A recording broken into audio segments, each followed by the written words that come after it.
করবে হয়ে চলে যাবে আর তারা সেখানে এইভাবে তাদের মজা লুট।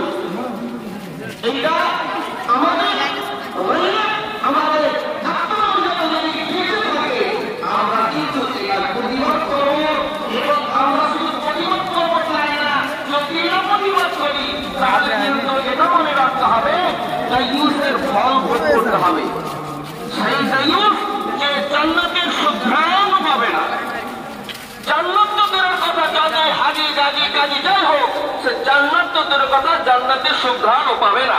সুতরাং আমাদের এখনই প্রস্তুতি নিতে হবে যেন আমরা শিক্ষা লাভ করি, যাই করি না কেন, নিজের কর্মক্ষেত্রে যাই না কেন, যেন আমাদের আল্লাহর হুকুমটাকে মেনে নিয়ে সেইভাবে আমরা চলতে পারি।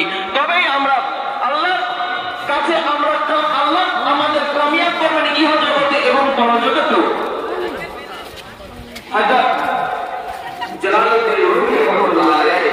তিনি